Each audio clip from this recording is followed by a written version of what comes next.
Muy buenos días tengan todos ustedes, bienvenidos a Memorial del 2024.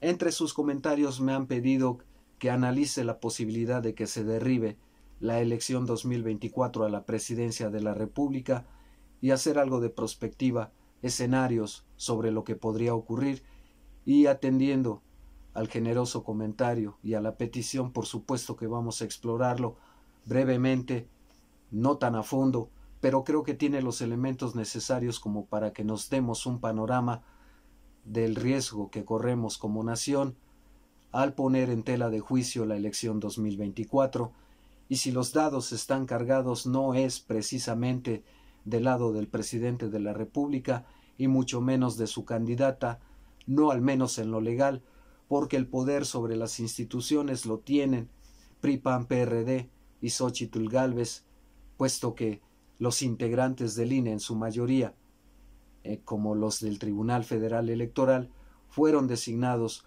en su momento a iniciativa de esas oposiciones. Bueno, escenario 1. ¿Qué ocurriría si acusaciones de narcotráfico tumban la elección 2024 a la presidencia? Bueno, tendríamos que ver primero si también se van a tumbar candidaturas a la Cámara Baja del Congreso de la Unión, si van a rasurar a los de Morena para dejarle también mayoría a la alianza PRI-PAN-PRD, porque si eso ocurre, serían ellos PRI-PAN-PRD que nombren un presidente interino que eventualmente llamará a nuevas elecciones. Es un escenario factible. Si ya vas a cometer un fraude, hazlo completo que valga la pena. Y lo pueden hacer. Si las oposiciones obtienen mayoría en la Cámara Baja del Congreso de la Unión, ponen presidente y, para empezar, en lo que se convoca nuevas elecciones, para empezar va a detener todas las iniciativas de Andrés Manuel López Obrador. Y por la otra, cuando llame a elecciones, la oposición no va a renunciar a que los nuevos postulados a cargos de elección popular a competir por la presidencia de la República por parte de Morena sean acusados nuevamente de vínculos con el narcotráfico. Por una parte. Y ya teniendo un presidente nombrado por las oposiciones, ¿a quién creen que va a favorecer? Por una parte detiene el proceso de reformas que tenía el presidente López Obrador y por la otra termina de cargar los dados institucionalmente a favor de las oposiciones. Este escenario depende mucho de que también el INE y el tribunal rasuren a los candidatos de Morena, los bajen de la contienda o les anulen la elección en la Cámara Baja del Congreso de la Unión. Escenario 1. Escenario 2. Pongamos que queda un Congreso con todo y rasurados de Morena, a los que bajaron. Queda un Congreso que no tiene la suficiente mayoría para nombrar un presidente interino. Creo que esa facultad, impulsado por las oposiciones, la asumiría la Suprema Corte de Justicia de la Nación, el Poder Judicial. ¿Y a quién creen que va a favorecer? Pues un interino vinculado, simpatizante, inclinado hacia PRI-PAN-PRD. Mismo escenario desastroso. Detendrá las reformas del presidente, cargará los dados totalmente hacia el candidato de PRI-PAN-PRD, en el entendido de que los que ya participaron en la primera contienda presidencial no podrían volver a hacerlo. Así que tendrían que nombrar nuevos candidatos. En fin, el escenario no es nada fácil. ¿Se van a atrever a hacerlo? Esto es en cuanto hace a lo legal, pero déjenme explorar lo que corresponde a la reacción social. Antecedentes tenemos 1988-2006, ambos fraudes muy descarados de la oposición para quedarse con la presidencia de la República.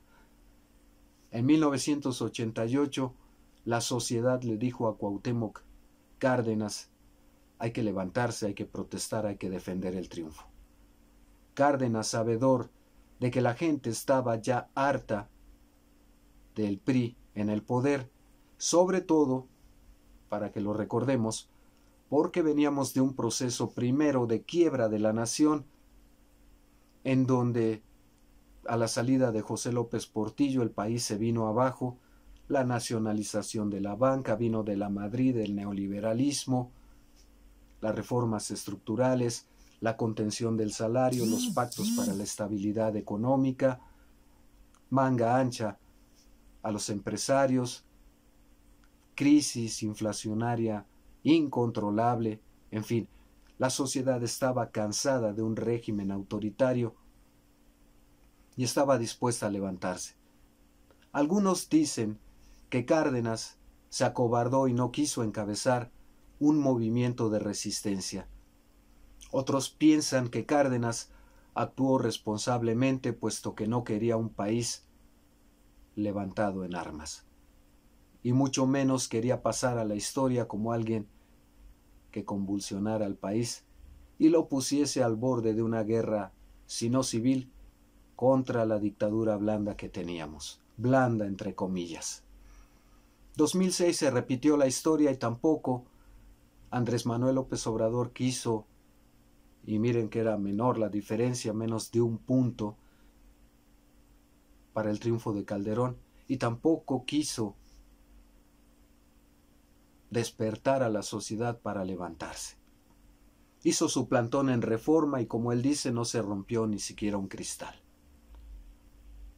Ya para 2018, Andrés Manuel López Obrador advirtió que si otra vez le robaban la presidencia de la República, él se iba a ir a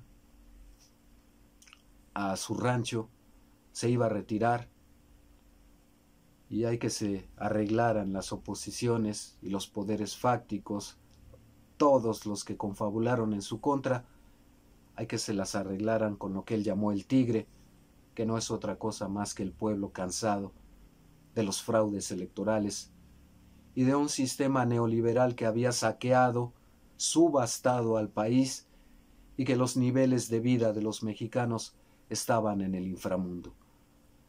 De nueva cuenta la tentación autoritaria, esta vez de las oposiciones y de su candidata presidencial, para ganar la elección 2024 para el Poder Ejecutivo Federal, en la mesa y no en las urnas, con la alianza del INE y del Tribunal, y si se puede, gustosos de hacerlo, también el Poder Judicial. ¿Se levantará la sociedad?